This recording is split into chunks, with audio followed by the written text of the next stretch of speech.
आज हम लोग जानेंगे अप्रतिचयन त्रुटियां। तो देखिए अप्रतिचयन त्रुटियां क्या है, जिसे इंग्लिश में नॉन सैम्पलिंग एरर्स कहेंगे। तो आइए समझते हैं। अप्रतिचयन त्रुटियां प्रतिचयन त्रुटियों की अपेक्षा अधिक गंभीर होती हैं। यहाँ पहला लाइन में बताया है कि अप्रतिचयन त्रुटियां जो होती है, अगर तुलना करेंगे प्रतिचयन त्रुटियों से तो ये जो त्रुटि है काफ़ी गंभीर है। ऐसा इसलिए होता है कि प्रतिचयन त्रुटियों को बड़े आकार के प्रतिदर्श यानी सैंपल को लेके कम किया जा सकता है। देखिए, प्रतिचयन में अगर त्रुटि है तो उसे कम करने का तरीका है, हम ज़्यादा आकार के प्रतिदर्श को लेके प्रतिचयन की त्रुटियों को कम किया जा सकता है। पर अयादृच्छिक त्रुटियों को कम करना असंभव है, चाहे प्रतिदर्श का आकार बड़ा ही क्यों ना रखा जाए। यहाँ तक कि जनगणना में भी अयादृच्छिक त्रुटि की संभावना हो सकती है। अयादृच्छिक त्रुटियों के कुछ उदाहरण निम्न हैं। तो पहला उदाहरण है आंकड़ा अर्जन में त्रुटियां। देखिए, इस प्रकार की त्रुटियां गलत उत्तरों को रिकॉर्ड करने से पैदा होती हैं। इस प्रकार की जो त्रुटियां जो है वो गलत उत्तर को रिकॉर्ड करने से होता है। जैसे देखिए ध्यान से, मान लीजिए एक शिक्षक कक्षा के छात्रों से अध्यापक की मेज की लंबाई को मापने के लिए कहता है। छात्रों द्वारा लिए गए माप में अंतर हो सकते हैं। ये अंतर फीते में अंतर, छात्रों की लापरवाही आदि के कारण हो सकते हैं। छात्र के द्वारा जो माप में अंतर आने का दो वजह इधर से भी हो सकता है, मतलब कई कारण हो सकते हैं, पर यहाँ दो कारण का उल्लेख किया है। एक तो फीते में अंतर हो सकता है, दूसरा छात्रों की लापरवाही हो सकता है।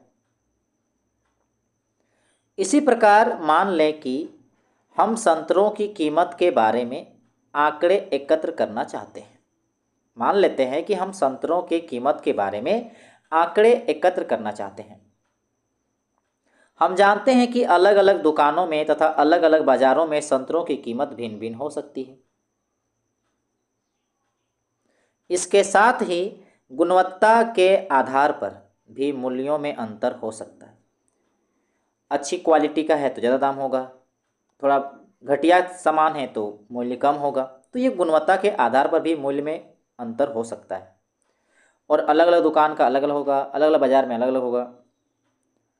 इसलिए हम यहाँ पर केवल औसत कीमत को ही लेते हैं। रिकॉर्ड करने में त्रुटियों की संभावना रहती है।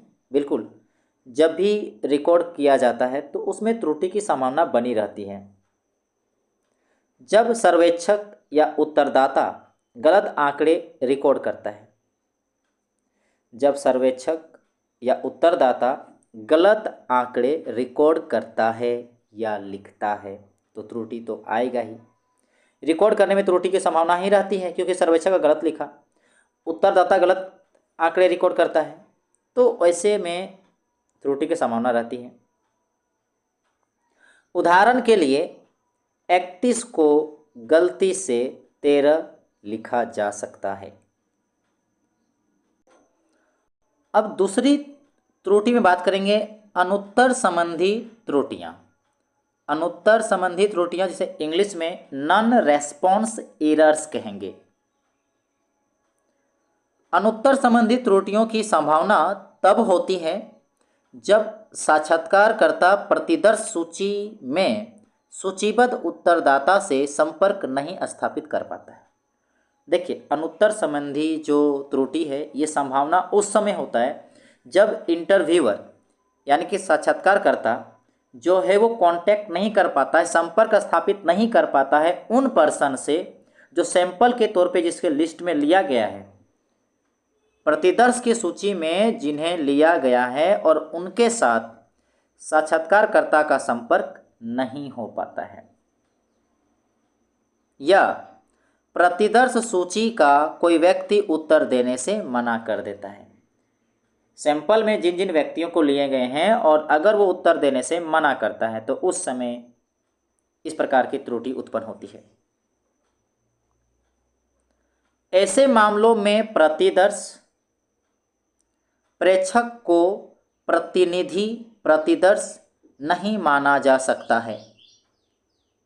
तो ऐसे मामलों में क्या बोल सकते हैं हम लोग, यही कि प्रतिदर्श जो है, ऐसे मामलों में जो प्रतिदर्श यानी कि सैंपल जो है प्रेक्षक को प्रतिनिधि प्रतिदर्श नहीं माना जा सकता है। मतलब जो इंटरव्यूअर जो उसको प्रतिदर्श के रूप में लिया है तो साक्षात्कारकर्ता के लिए वो व्यक्ति जो सैंपल के रूप में लिए हैं, प्रतिदर्श के रूप में लिए हैं, तो उसको प्रतिनिधि प्रतिदर्श नहीं माना जा सकता है।